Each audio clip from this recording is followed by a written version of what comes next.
જય શ્વાન મિત્રો, ખૂબ લાઈક કરી રહ્યા છો, ખૂબ શેર કરી રહ્યા છો, ખૂબ સબસ્ક્રાઈબ કર્યા. આપનો ખૂબ ખૂબ આભાર.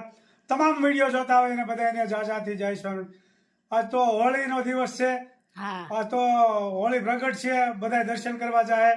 મિત્રો, આ હોળીનું મહત્વ શું છે, હું કામ બધા દર્શન કરવા જાય એની એક શબ્દ થોડીક 2 મિનિટ વાત કરી દઉં કે પ્રહલાદ હિરણ્યકશ્યપે, પ્રહલાદના પપ્પા હિરણ્યકશ્યપે એટલું બધું તપ કર્યું કે ભોળાનાથે એને અમરપટો આપી દીધો. એ કે લોઢાથી નો મરું, લાકડાથી નો મરું, અસ્ત્રથી નો મરું, શસ્ત્રથી નો મરું, રાતે નો મરું, દિવસે નો મરું, આવું બધું વરદાન માગી લીધું ભોળાનાથ પાસે. ભોળાનાથનું બહુ તપ કર્યું એટલે ભોળાનાથ તો રાજી થઈ ગયા કે કાંઈ વાંધો નહીં, બધું આપી દીધું જે કહ્યું એટલે આપી દીધા. પછી હિરણ્યકશ્યપને એટલું બધું અભિમાન આવી ગયું કે કોઈને ભગવાનનું નામ ન લેવા દે અને ખૂબ એણે ગુંડાગીરી ચાલુ કરી. પછી પોતાનો જ પુત્ર, નાનો એવો 5 વર્ષનો દીકરો પ્રહલાદ, નાનપણમાંથી ખૂબ એના ભક્તિભાવમાં જીવ હતો અને ભગવાનનું ભજન કરે અને એ એના બાપાને ગમે નહીં હિરણ્યકશ્યપને. એટલે પ્રહલાદને ખૂબ ત્રાસ આપવાનો ચાલુ કર્યો. કોટડીમાં પૂરી દીધો, ભૂખ્યો રાખ્યો, તરસ્યો રાખ્યો, પાણી ન આપે, અઠવાડિયું ખાવા ન દીધું. પછી એમ છતાં એને સંતોષ ન થયો ને તો હિરણ્યકશ્યપની બેન પ્રહલાદની ફઈ થાય, એને એવું વરદાન હતું કે ચૂંદડી ઓઢે ને એટલે પોતે ન બળે, એવું એને વરદાન હશે. એટલે એની બેને એવું કાવતરું રચ્યું કે હિરણ્યકશ્યપની બેને કે પ્રહલાદને ખોળામાં લઈ લો અને પછી હોળી પ્રગટાવી એટલે પ્રહલાદ બળી જાય, એમ એને મારી નાખવો હતો. કારણ કે હિરણ્યકશ્યપનું જ ભજન કરવાનું, બાકી કોઈનું નહીં. આવું કાવતરું રાખીને અંદર બેઠી પ્રહલાદને ખોળામાં લઈને પછી હોળી પ્રગટાવી. તો ભગવાન તો દયાળુ છે, એની રક્ષા કરવાવાળા બેઠા છે. તો એ ચૂંદડી ઉડી ગઈ અને એની ફાઈ બળી ગઈ ને પ્રહલાદનો વાળ પણ પાકો ન થયો.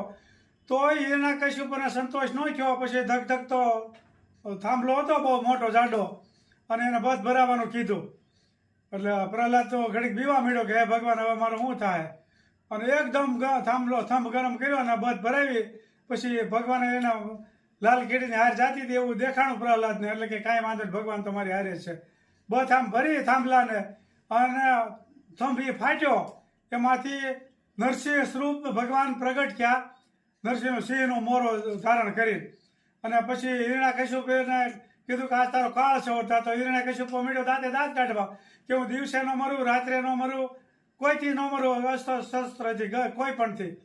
ત્યારે નરસિંહ ભગવાન એમ કહે છે કે આ જો આ દી હાથમે છે, નો રાત ગણાય, નો દિવસ ગણાય, ઘર દે નહીં, બારે નહીં, બારાક વસે એને વસોવસ લઈ લીધો.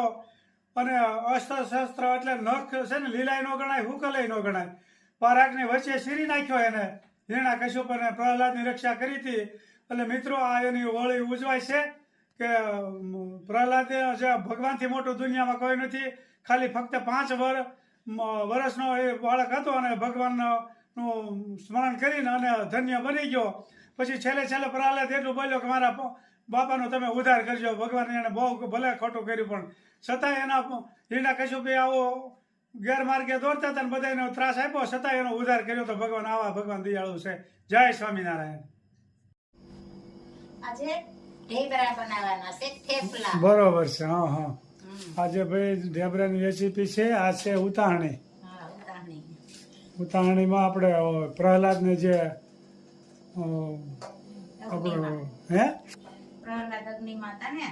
પ્રહલાદને એના પપ્પાએ અગ્નિમાં બાળવાની કોશિશ કરી. કારણ કે કૃષ્ણ ભગવાનનું ભજન કરતો હતો. બધા ભગવાનને એ કે ભગવાન જ મોટા છે. તો પ્રહલાદના પપ્પા હિરણ્યકશ્યપ એ કે ભગવાન હું જ છું.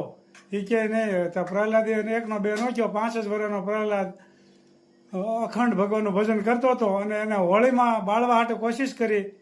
અને એના ફઈએ ચૂંદડી ઓઢે ને એટલે એના ફઈ બળતા નહીં એવું એને વરદાન હતું.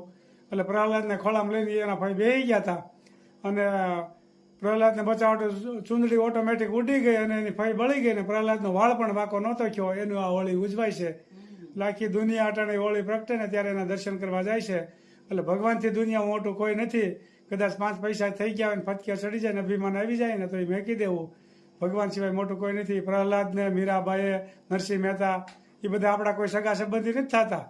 સંભાળવા શું કામ પડે છે? કારણ કે એ દુનિયામાં ક્યાંક કરતા ગયા છે. હા, જલારામ બાપા છે, મૂળીમાં છે, દાન મહારાજ છે, બજરંગદાસ બાપા છે. એ બધા આપણા કોઈ સગા સંબંધી નથી. છતાં એને દરરોજ આપણે યાદ કરીએ છીએ, પૂજા કરીએ ત્યારે એનું નામ લઈએ છીએ.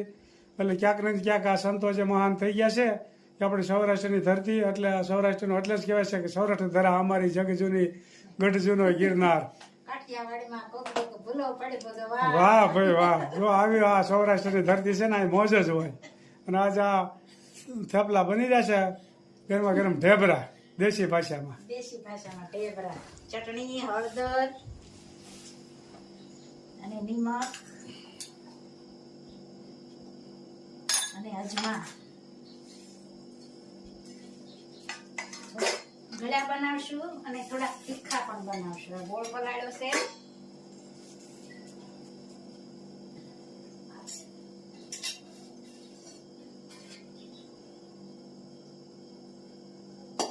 થેપલામાં મોણ હોય ને એટલે મસ્ત પોતા થાય, સરસ મજાના.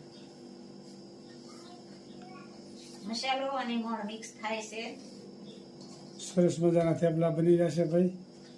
ચટણી, હળદર, ધાણા જીરું, મીઠું ને અજમા.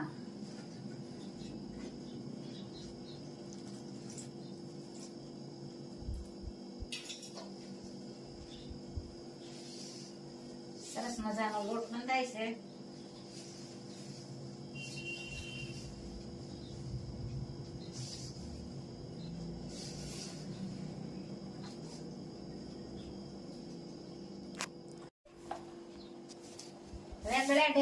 ગળ્યા ઢેબરા ભાઈ આમાં ભાઈ નોખી નોખી આઈટમો હોય. ગળ્યા તીખાન, એમાં ખાલી જીરું જ નાખવાનું અને મોણ. સરસ મજાના ઢેબરા બની રહ્યા છે ઉતાણીના.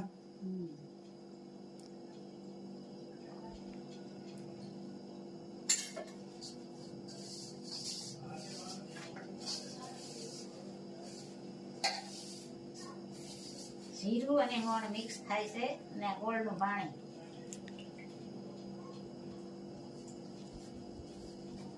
મસ્ત મજાનો ગોળ બંધાવે. સરસ મજાના ઢેબરા ભાવતા હોય ભાઈ કોમેન્ટ કરજો.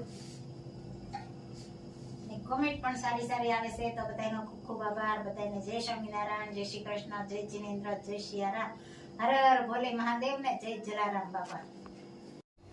મસ્ત મજાના ગળ્યા. પેલા ભાઈ ગળ્યા ઢેબરા તળાય છે, હા, પછી તીખાનો વારો આવશે. એક પછી એક આમાં આઈટમ બનતી હોય ઉતાણીના ઢેબરા. ઉતાણીના ઢેબરા સરસ મજાના ઢેબરા થવા મળ્યા છે. અને અમારા નાનું એવું ચકલું જવા જમવા આવી ગયું છે. ચકલું ખાવા છે ને તારે ઢેબરા? હા,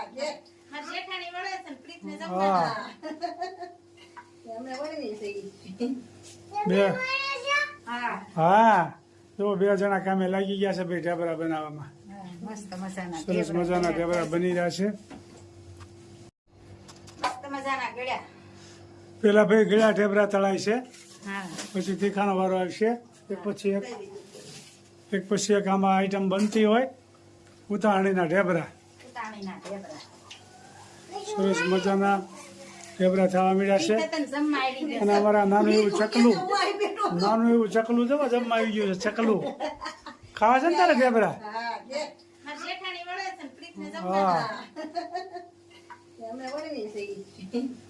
બે હા, જો 2 જણા કામે લાગી ગયા છે ભાઈ ઢેબરા બનાવવામાં.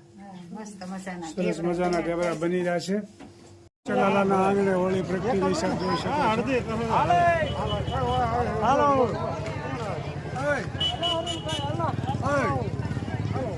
તમારા પરમ ક્યાં આવે છે? અમારા પરામાં કોઈ કરતું નથી બાપા.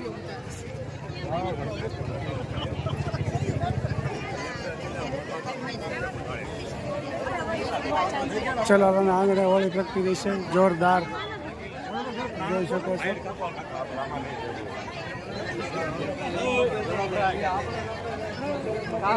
ખૂબ સરસ મજાનું દર વર્ષે જોરદાર હોળીનું આયોજન હોય છે.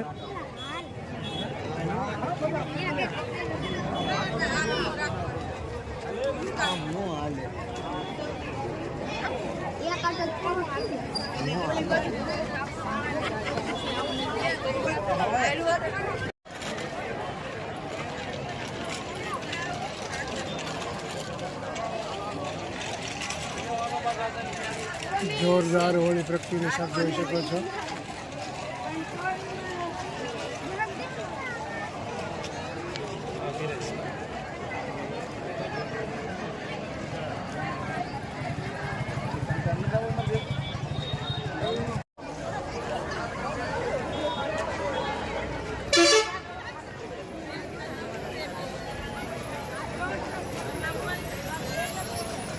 રાજુભાઈ, ગુલાબભાઈ.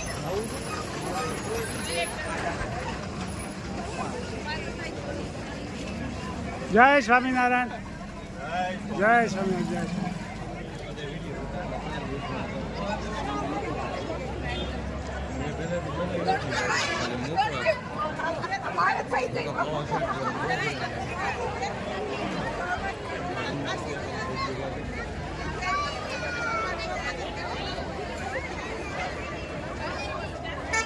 જય સ્વામિનારાયણ. ખૂબ સરસ મજાના હોળી માતાના દર્શન કર્યા.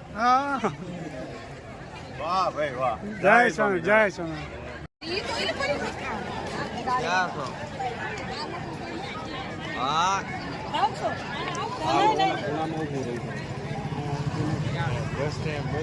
અરે પણ કેમ બહુ તા લાગે છે? સરસ મજાની હોળી પ્રગટી રહી છે ચલાલામાં. હા હા આમ જાય છે ઝાડ હા. અરુણભાઈના ખેતર બાજુ એટલે હોલિકા હોલિકા માતા થાય એવું લાગે છે. એવું વરસાદ સારો થાય અને અરુણભાઈને સારું હોવાનું જમાવટ બોલી જવાની છે. બોલી જવાનું